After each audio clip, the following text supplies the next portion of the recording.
Kannur അഞ്ചരക്കണ്ടിയിലെ Nitin രാജിൻ്റെ മരണത്തോടനുബന്ധിച്ചാണ് loan ആപ്പിനെ പറ്റി നമ്മൾ കൂടുതൽ ബോധവാന്മാരായത്.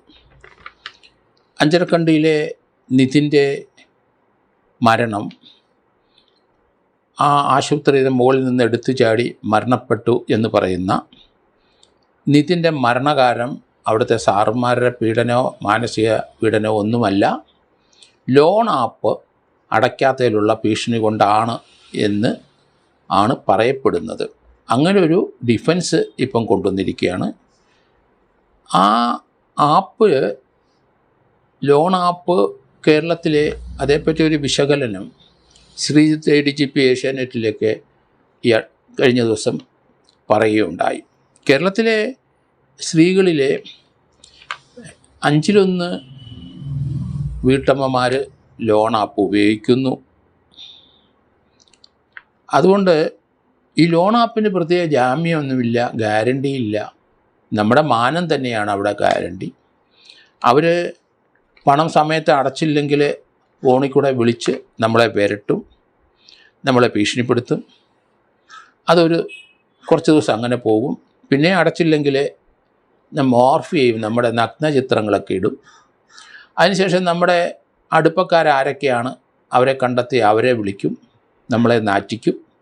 ഇത് ലോൺ ആപ്പിൻ്റെ ഒരു പ്രത്യേകതയാണ്. കാരണം അവർക്ക് ഈ ത്രെട്ടനിങ്ങിൽ മാത്രമേ പണം ഈടാക്കാൻ കഴിയുള്ളൂ എന്നാണ് കരുതുന്നത്. ഏതായാലും അഞ്ചരക്കണ്ടിയിലെ നിതിൻ്റെ കേസിനകത്തെ ലോൺ ആപ്പിലെ ഭീഷണിപ്പെടുത്തിയ 3 പേരെ പോലീസ് കണ്ടെത്തി അറസ്റ്റ് ചെയ്തിട്ടുണ്ട്. സൈബർ വിഭാഗത്തിൽ ഏകദേശം 5500ഓളം ലോൺ ആപ്പ് പരാതികൾ മാത്രം കിടപ്പുണ്ടെന്നാണ് പറയുന്നത്. കൂടുതലും വീട്ടമ്മമാർ ഇതിനകത്ത് വരുന്നത്.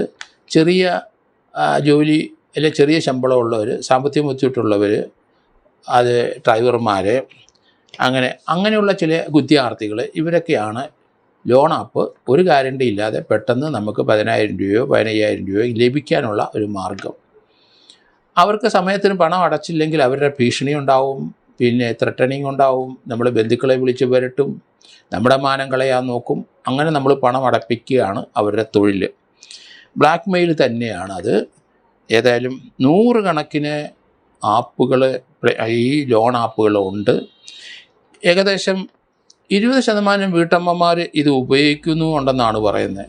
സ്വകാര്യ സ്ഥാപനങ്ങളിലെയും പണിയെടുക്കുന്ന ചെറിയ ശമ്പളം വാങ്ങുന്ന ആൾക്കാരൊക്കെ ഏകദേശം ഒരു 31% ആൾക്കാരും ലോൺ ആപ്പ് ഉപയോഗിക്കുന്നു എന്നതാണ്. എല്ലാവർക്കും സാമ്പത്തിക ബുദ്ധിമുട്ടുകളുണ്ട്, തുച്ഛ ശമ്പളക്കാരുമാണ്. അപ്പോൾ അതുകൊണ്ട് പെട്ടെന്ന് പണം കിട്ടാനായിട്ട് വേറൊരു മാർഗ്ഗവുമില്ല, എല്ലാവരും അത് യൂസ് ചെയ്യും ലോൺ ആപ്പിൻ്റെ സർവീസ്. 70 കോടി കേരളത്തിൽ നിന്നും കഴിഞ്ഞ 3 വർഷത്തിനകം ഈ ലോൺ ആപ്പുകാർ അടിച്ചുകൊണ്ട് പോയി എന്നുള്ളതാണ്. കാരണം വളരെ അധികം പലിശ ഈടാക്കുന്നവരാണ് ഇവർ. നല്ലൊരു ശതമാനം പലിശ അവർ ഇതിൽ നിന്ന് ഈടാക്കുകയും ചെയ്യും. അതുപോലെ തന്നെ അതിനെപ്പറ്റി ഒരു സർവേ നടത്തി കഴിഞ്ഞപ്പോൾ മലപ്പുറം, എറണാകുളം, പാലക്കാട്, ആലപ്പുഴ, കോട്ടയം ജില്ലകളിലുള്ള സ്ത്രീകളും പെൺകുട്ടികളും ചെറുപ്പക്കാരും സ്കൂൾ വിദ്യാർത്ഥികളൊക്കെയാണ് ഈ ലോൺ ആപ്പ് ഉപയോഗിക്കുന്നത്, ആ സർവീസ് തേടുന്നത്. ലോൺ ആപ്പിന് വമ്പൻ പലിശയാണ് അവർ ഈടാക്കുന്നത് എന്നുള്ള കാര്യം നമ്മൾ അറിയുന്നില്ല. പെട്ടെന്ന് നമുക്ക് പണം കിട്ടാൻ ഒരു ആവശ്യം വരുമ്പോൾ നമ്മൾ ഇതിനെ ആശ്രയിക്കും, നമുക്ക് പണം ലഭിക്കുകയും ചെയ്യും. ധാരാളം ലോൺ ആപ്പുകൾ, 100 കണക്കിന് ലോൺ ആപ്പുകൾ ഡൽഹിയിലും ബോംബെയിലും ചെന്നൈയിലും ബാംഗ്ലൂരിലും ഒക്കെ പ്രവർത്തിക്കുന്നുണ്ട്. അവർ ആർക്ക് വേണമെങ്കിലും ലോൺ കൊടുക്കും.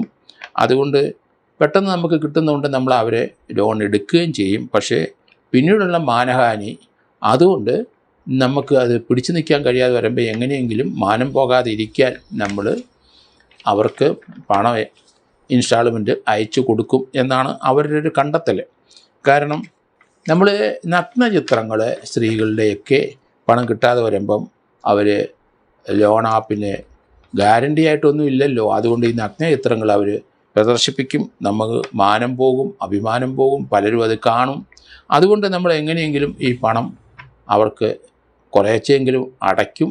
വമ്പം പലിശയാണേലും ചിലർക്ക് നിവൃത്തിയില്ലാത്തവർ ഇതിനകത്ത് അവരുടെ ജീവൻ തന്നെ അപകടത്തിലായി അവർ ജീവൻ വെടിയുന്ന കാഴ്ചകൾ നമുക്ക് ധാരാളം കാണാം. പണം വയ്ക്കുന്ന ഒരു ഇടപാടാണ് ലോൺ ആപ്പ് എന്ന് പറയാതിരിക്കാൻ കഴിയില്ല.